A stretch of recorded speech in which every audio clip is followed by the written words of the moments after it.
Pessoal, você que assiste os vídeos do professor Rafael Nascimento aqui no YouTube, que fala sobre os seguintes temas: teologia, filosofia, história, ciência, comportamentos e política. Você que gosta dos meus vídeos, se inscreva no meu canal e adicione o sininho para receber as atualizações. Agradeço desde já e acompanhe a vinheta.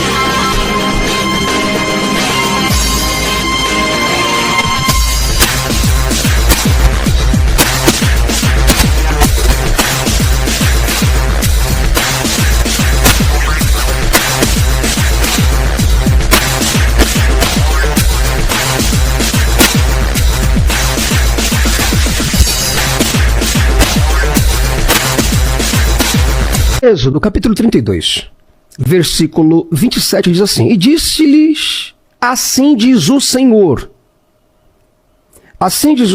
o Deus de Israel, cada um põe a sua espada sobre a sua coxa, e passai e tornai pelo arraial, de porta em porta, e mate cada um a seu irmão de sangue, e cada um a seu amigo, e cada um ao seu próximo.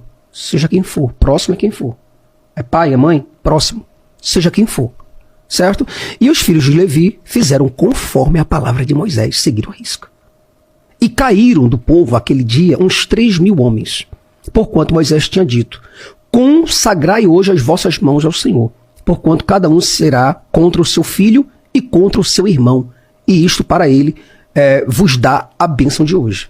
Deus, para dar uma bênção para aquele povo, Deus quis sangue derramado, certo? O que é que eu tenho agora para dizer para você, como religioso, certo? Para convencer você a eliminar a vida do Rodrigão? O que é que eu tenho? Um dos textos mais polêmicos da Bíblia é o texto que fala sobre a violência explícita dentro do livro de Êxodo, capítulo 32, versículo 27 e 28. Essa passagem é uma passagem que traz, de fato, discussão dentro do campo teológico, né, sobre os especialistas que começam a debater sobre essa passagem e que muitos ateus, muitas vezes, trazem uma interpretação tendenciosa. Outros trazem uma interpretação mais coerente, mais racional. Então, vamos colocar alguns pontos elencáveis aqui diante desse texto. Ok? Vamos lá. A passagem do livro de Êxodo, capítulo 32, versículo 27 e 28, é realmente, de fato, uma das mais chocantes passagens da Bíblia. Por quê? Porque ela descreve uma ordem direta de Moisés aos levitas para que matem seus próprios irmãos.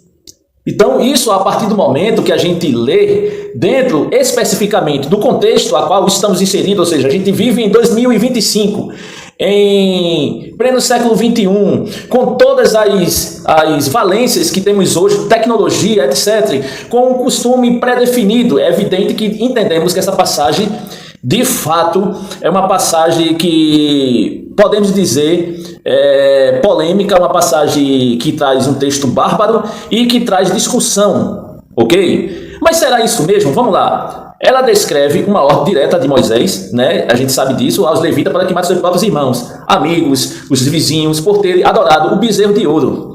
Vamos ler a passagem aqui, eu vou pegar a Bíblia aqui, deixa eu ver. Pronto, peguei essa Bíblia aqui. A passagem diz o seguinte, veja. Disse-lhe ele, assim diz o Senhor, Deus de Israel, cada um ponha a sua espada sobre a coxa, passai e tornai a passar pelo arraial, de porta em porta, e mate cada um a seu irmão, e cada um ao seu amigo, e cada um a seu vizinho. Fizeram os filhos de Levi, segundo a palavra de Moisés, e caíram do povo naquele dia uns 3.000 homens. Essa passagem, inclusive, foi citada por Jason Ferrer, foi citado por outros indivíduos aí tentando forçar a barra, mas eu vou trazer algumas questões aqui que podemos discutir. Como é que a gente vai responder essa barbaridade que existe no contexto bíblico, né? Primeiro, essa narrativa é parte, né? A gente tem que entender dessa forma. Essa narrativa é parte de um documento escrito com finalidade teológica. Primeira coisa é isso, e não jurídica. Veja, a finalidade aqui desse contexto é teológica, não jurídica ou moral, segundo os padrões modernos. A Bíblia hebraica, em que inclusive eu tenho uma obra que é a tradução da Bíblia hebraica Estudigartência.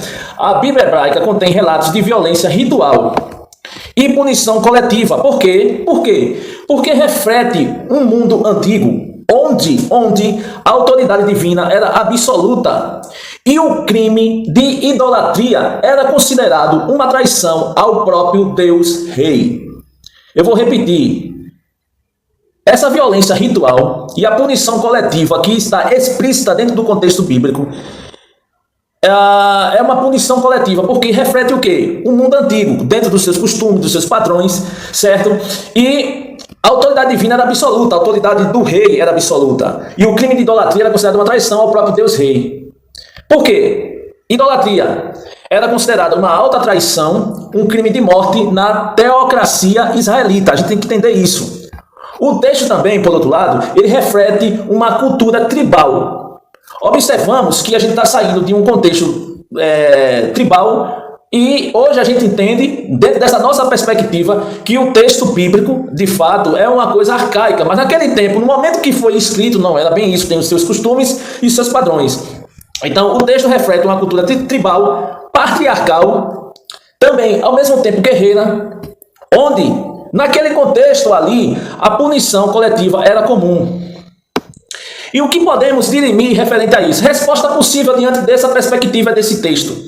Esse texto, especificamente, ele reflete os valores de uma sociedade antiga e teocrática, onde a adoração de um outro Deus ela era vista como um crime tão grave quanto a traição ao rei. O texto não deve ser lido como um mandamento universal, mas como um episódio que revela os limites históricos da compreensão humana de justiça. Segundo ponto, a gente pode elencar aqui, teologia, vamos colocar a questão da teologia crítica, ou Moisés ou Deus. O texto explicitamente diz que foi o Senhor, Deus de Israel, que ordenou, mas a mediação dessa ordem é feita por Moisés. Veja, foi o Deus especificamente que ordenou, mas a mediação da ordem foi feita por Moisés, não por uma manifestação direta de Deus. Está dando para entender aqui o raciocínio? Eu vou pegar alguns estudiosos, citar aqui, como Richard Elliot Friedman, que foi um indivíduo que explicitou isso em sua obra. E outros estudiosos do campo teológico e acadêmico, hermenêutico, que tem uma escola documentada a respeito especificamente dessa evolução da parte tribal, né, do povo israelita para esse desenvolvimento. Então, alguns estudiosos, né, como o Richard Elliot Friedman, argumenta que há camadas editoriais no texto, em que certas ordens que são atribuídas a Deus refletem, na verdade, ações políticas ou religiosas de líderes humanos. Por exemplo, muitos indivíduos, eles atribuíam à divindade determinada ordem especificamente, porque isso era uma ação política, certo? Uma ação política ou religiosa, certo? Hoje a gente vê isso aí basicamente na política que a gente está inserido. No período primitivo também era dessa forma. Então, a resposta possível referente a isso, pode-se entender que essa passagem, como uma ordem de Moisés, é interpretada como divina, em um momento de desespero e crise política e crise religiosa. Não se deve tomar toda a fala do texto atribuída a Deus, literalmente, como vinda de Deus mesmo, porque é uma ordem, porque é o indivíduo, certo, que está se manifestando com as influências religiosas e políticas diante especificamente da sua ação. Então, é atribuída a Deus, com a vida de Deus mesmo, mas com uma percepção humana do que Moisés achava necessário diante das ações políticas, das ações religiosas que ele elencava como válida. É isso que deve ser visto. Né? O terceiro ponto que a gente pode observar referente ao texto específico é do ponto de vista ético contemporâneo. Esse ato ele seria considerado um massacre, violência religiosa ou até fanatismo, pegando a perspectiva a qual estamos inseridos. Reconhecer isso não é atacar a Bíblia. Como assim, Rafael? Reconhecer especificamente isso, que o texto é gritante, que o texto é bárbaro, etc., não é atacar a Bíblia, é reconhecer os valores, certo? E as ações dos costumes humanos que estão dentro do texto. Usar a razão também e o senso crítico que muitos teólogos, infelizmente, também usam hoje. Por exemplo, eu vou citar um indivíduo que é bem conhecido no mundo acadêmico, que ele se chama Thomas Homan e Eric Sebet. Ele admite que a Bíblia contém textos problemáticos, sim, e ele também defende uma hermenêutica crítica, ou seja, que lê esses textos da percepção antiga, do mundo antigo, à luz de valores mais elevados de compaixão, de justiça, de respeito pela vida. O que podemos elencar referente a isso? A resposta possível diante dessa situação. Nem todo mandamento descrito na Bíblia tem valor normativo para todas as épocas, porque o costume de hoje não era o costume do tempo passado, certo? Essa ordem, se fosse cumprida hoje, seria crime contra a humanidade. Por quê? Porque a percepção que a gente tem de moral hoje não era a percepção que o povo tinha no mundo antigo. Por isso mesmo, os religiosos precisam fazer leituras éticas e contextuais e não literais. Por quê? Porque temos um contexto bíblico da época, certo? Um contexto bíblico da época, com sua moral, com seus costumes, com as suas valências, e hoje temos outro contexto. Então, a gente tem que se inserir nesse cenário e nesse mundo, certo? Por exemplo, também podemos interpretar o texto como um uso simbólico. Alguns intérpretes, por exemplo, simbólicos espirituais, eles veem esse episódio de Êxodo 32 como uma metáfora de purificação espiritual, ou também uma chamada à separação radical do mal, representado pelo bezerro de ouro. Entende? Por exemplo, o número 3000, que encontra-se no texto de 32, versículo 27 e 28, o número 3000 ele pode ser simbólico. E o ato pode estar sendo usado como uma alegoria para mostrar o preço da idolatria e a necessidade de se voltar radicalmente a Deus. Pode ser interpretado dessa forma também, certo? E quinta possibilidade é, se você aí do outro lado for ter um agnóstico feito eu, pode simplesmente argumentar que esse texto mostra que a Bíblia ela foi escrita por homens em uma época de barbárie, certo? E que não se deve ser seguida literalmente, nem usada como código moral absoluto. Por quê? Porque a gente tem um costume, uma tradição hoje, e a gente tem uma moral humana, certo? Hoje, que não tinha no contexto passado. Tá entendendo? Então a gente pode interpretar da seguinte forma: esse texto é um exemplo claro de que a Bíblia não é um livro moral absoluto, e sim um reflexo da mentalidade arcaica, porque o livro de Êxodo é um livro antigo e tribal do tempo. Usá-la, a Bíblia por completo, literalmente, como guia de conduta hoje, é extremamente irresponsável.